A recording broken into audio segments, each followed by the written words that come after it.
Imagine stepping out for your morning Joe, only to find red and blue lights strobing your garage like a bad disco. All because your nosy neighbor decided your truck offended her delicate sensibilities.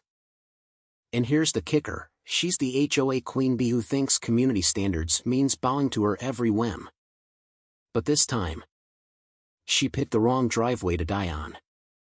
In the sleepy suburb of Evergreen Meadows, Colorado, where pine trees whispered secrets and mountain air promised escape, lived Alex Harlan, a retired software engineer who'd traded Silicon Valley's cutthroat code for a quiet plot of land. Alex was the type who fixed neighbors' Wi-Fi without asking for credit and kept his lawn mowed just enough to avoid drama.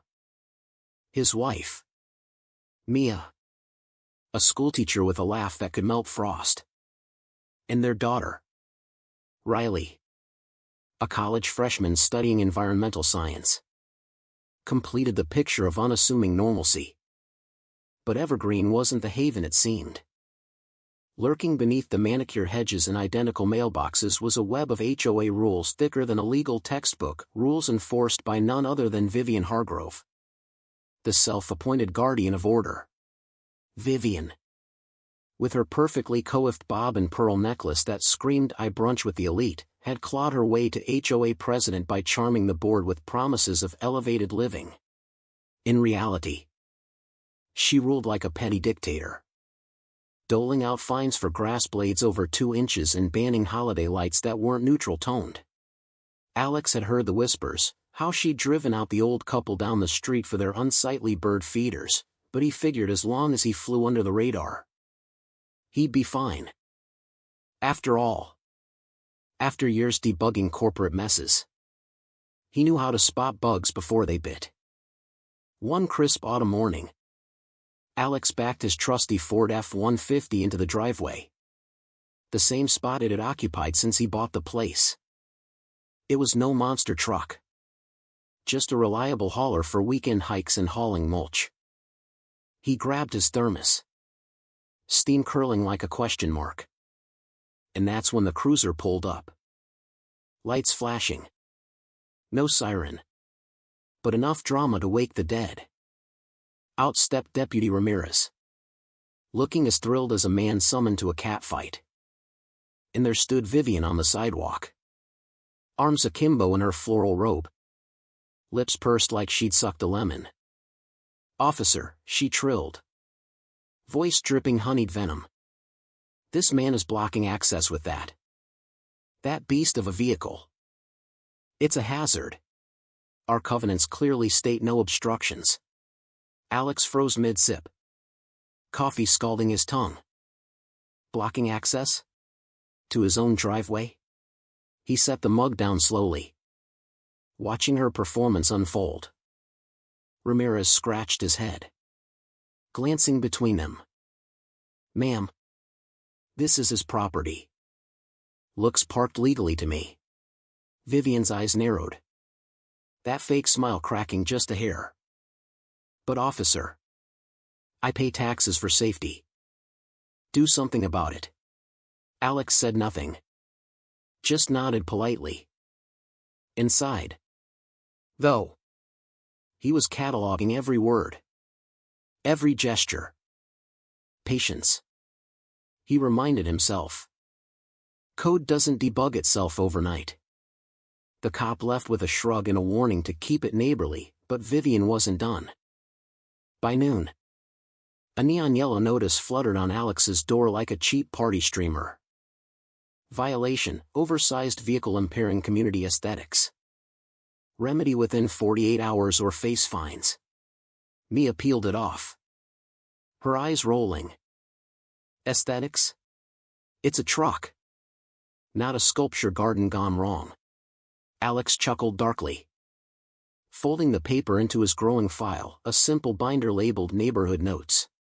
He'd started it instinctively, a habit from years of logging bugs and software tickets. "Let her rant," he said. "Bugs expose themselves if you wait." But Vivian escalated like a virus spreading unchecked. Whispers rippled through the cul-de-sac. "Did you hear? Alex's truck is a safety risk. Probably hauls junk. At the next HOA meeting, held in the stuffy community center that smelled of stale coffee and desperation, Vivian held court. "Friends," she cooed, microphone in hand. "We must protect our values. Unsightly elements erode property worth. I've seen it in my real estate days." Eyes flicked to Alex in the back row. But he sat silent, jotting notes. Later, Mia came home fuming. "Some parent at school asked if we're the troublemakers with the truck. Said Vivian mentioned it at book club." Alex's jaw tightened, but he smiled thinly. "Rumors are cheap ammo. Let's see her reload." Sure enough, the next friendly reminder arrived via email blast. "Residents are encouraged to screen large vehicles to maintain harmony." Attached was a photo of Alex's driveway. Poorly cropped, like a spy thriller reject. He replied, all with a polite fact check, "Per county zoning. Private driveways are exempt. Happy to share the ordinance." Vivian's private response? A curt, "We interpret rules for the greater good." Mia snorted. Greater good? She's interpreting like a bad Google Translate. Alex added it to the binder. The pages thickening like a noose tightening slowly. Then came the petty sabotage. One morning, Alex found his truck's tires deflated just enough to notice. No puncture. Just air let out, childish, but traceable. He reviewed his Ring camera footage, 2:17 a.m. A shadowy figure in a hoodie that suspiciously matched Vivian's yoga gear. He didn't confront. Instead, he emailed the sheriff's non-emergency line, attaching the clip. Deputy Ramirez called back, chuckling. "Looks like we've got a serial complainer. I'll log it." Vivian's face when she saw Alex waving cheerfully from his porch? Priceless, a mix of feigned innocence and barely veiled fury. "Everything all right over there?" he called mildly. She stiffened. "Just ensuring standards." "Alex, you wouldn't understand, it's about community." He nodded. "Oh, I understand perfectly. Standards should apply to everyone. Right?" Her smile faltered, a glitch in her perfect facade. The air in Evergreen grew thicker, like humidity before a storm. Vivian amped up the pressure, calling code enforcement for potential drainage issues from Alex's unauthorized parking. The inspector, a weary guy named Tom with a clipboard and a sigh, poked around for 5 minutes. "Nothing here, bud. This complaint's thinner than my coffee." As he left, Tom whispered, "She's filed 6 like this in 2 years. Watch your back." Alex thanked him, adding the report to his binder. Now it included timestamps, photos, and a spreadsheet tracking Vivian's incidents, a tech guy's wet dream of data. Neighbors started avoiding eye contact, but a few cracked. "Old Mr. Jenkins muttered at the mailbox. She's a tyrant in pearls. Ran off the Garcias over their garden gnomes." Alex listened, nodded, and filed it away. Then the low blow, Mia's principal pulled her aside. "We got an anonymous tip about unprofessional conduct, something about arguing with parents." Mia's face paled, but she held firm. "It's bogus. Check the records." It traced back to Vivian's book club gossip, amplified online in a private Facebook group, Evergreen Watchdogs. Posts painted Alex as a disruptive newcomer with military-grade aggression he'd never served. But the irony stung. Alex hacked together a quick script to screenshot and archive, legally, of course, before reporting it. Vivian's response? Another email. "Misunderstandings happen. Let's discuss over tea." Alex declined, "Prefer facts over tea." Attached, county rules on harassment. Her reply was silence. But the binder grew. One evening, as dusk painted the pines gold, Vivian marched over, clipboard clutched like a shield. Alex, this vendetta of yours is unbecoming. I'm just enforcing rules for everyone's benefit. He leaned on his porch rail, voice even. Vendetta? I'm just parking. Vivian, you're the one with the midnight tire tricks. Her eyes widened, a rare slip. How dare you accuse? He held up his phone, showing the footage thumbnail. Cameras don't lie. But hey, maybe it's for community safety. She sputtered, face reddening like a bad render. You'll regret this pettiness. As she stormed off, Alex murmured to Mia. Pettiness? Pot. Meat kettle. The dark humor hit, laughing at the absurdity while fury simmered. Neighbors peeked from curtains, the tide shifting subtly. Anonymous notes appeared in Alex's mailbox. You're not alone. Keep fighting. He added them too. The binder now a brick of evidence. Vivian's patrols increased, her smiles tighter, her rules loopier, banning non-approved mailbox flags. At a sidewalk encounter, she snapped. Your daughter's bike on the lawn? Violation. Alex replied mildly. It's her homework break. Kids need play. Right? Or is that against harmony? Her retort, harmony requires sacrifice. Mia, overhearing, whispered. Sacrifice? She means everyone else's. The storm broke at the annual HOA assembly, packed tighter than a Black Friday sale. The community center buzzed with murmurs, coffee urns hissing like vipers. Vivian presided at the podium, blazer impeccable, voice saccharine. Dear residents, we've faced challenges from those who flout our cherished guidelines. But together, we'll preserve our idyllic haven. She glanced at Alex. Eyes like daggers wrapped in velvet. Some prioritize self over society. It's disheartening. The room shifted uncomfortably.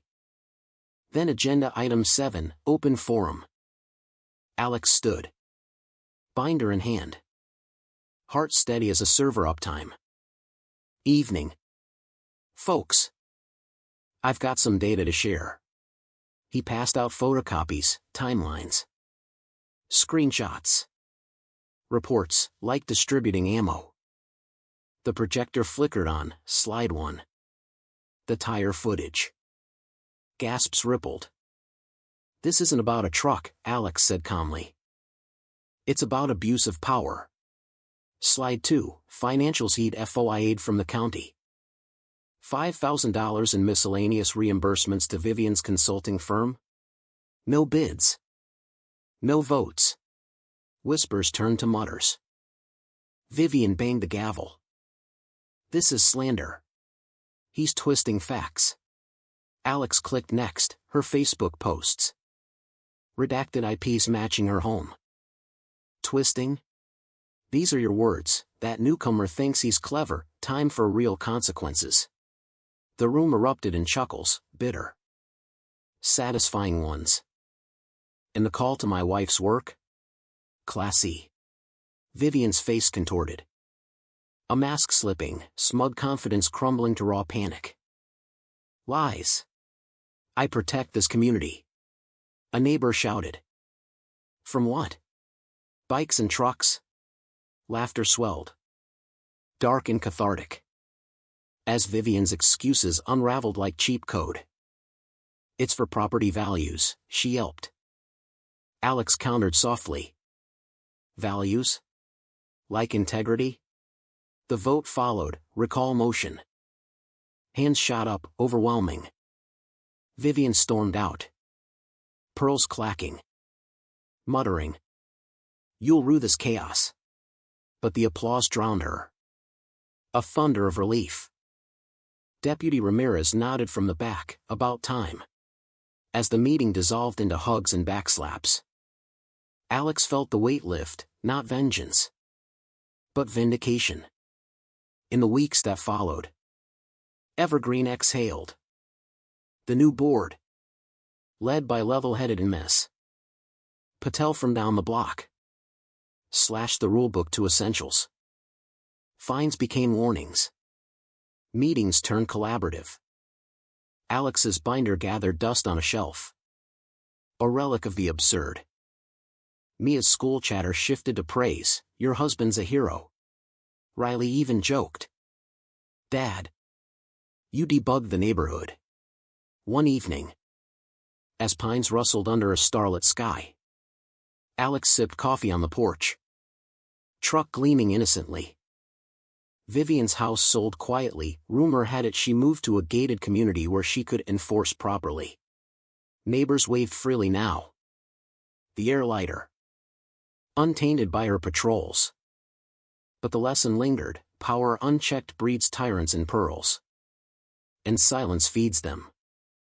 Alex reflected, the dark irony not lost, how one woman's standards nearly strangled a street, only to choke on her own hypocrisy.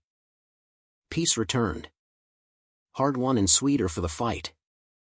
So, tell me, was Vivian the real villain? Or do HOAs just turn good people into control freaks? Drop your take below. Who's the true tyrant in your neighborhood?